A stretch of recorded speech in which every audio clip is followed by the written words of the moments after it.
An urgent alert from the federal government as it investigates unemployment fraud. Every week for months, we've been telling you stories about victims caught up in that mess. The alert says states like Illinois need help to fight the problem. CBS 2's Marie Saavedra live at the Illinois Department of Employment Security in Lincoln Square. Marie.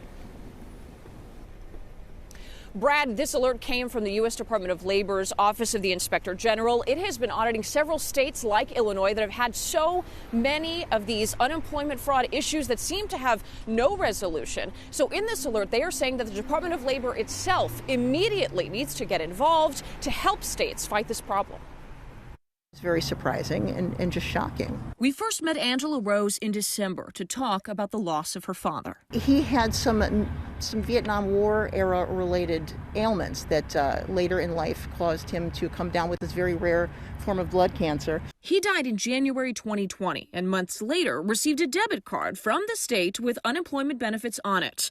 He is one of many of the deceased Illinoisans whose information was stolen and one of hundreds of people that CBS 2 has profiled who are victims of countless unemployment fraud schemes. They could have very easily been flagged as fraudulent just by making some phone calls. The problem is well established. The Illinois Department of Employment Security pledges to fight it, and yet the theft continues. And not just here, but nationally. So much so that the Office of the Inspector General has been auditing the issue and released this urgent alert Monday.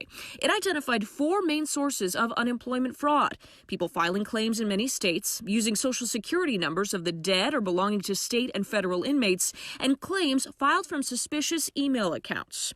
We know from our reporting and public records requests that Illinois has seen fraud that fits into at least 2 of those categories. So what's the solution? Federal auditors recommend the Department of Labor get involved to help states drowning in these crimes by implementing effective controls to mitigate fraud in these high-risk areas. For victims desperate to protect their identities, any help, federal or otherwise, is welcomed. We reached out to IDES for comment on this story and asked a few key questions, including did it agree that Illinois has been hit by those 4 categories of fraud? Does it see some benefit in having the Department of Labor come in and help? And we're still asking about a round number of the amount of money it has paid out in these fraudulent claims. We asked for those questions early this morning. We still have not heard back, but we will continue to press that issue. Live in Lincoln Square, Marie Saavedra, CBS 2 News.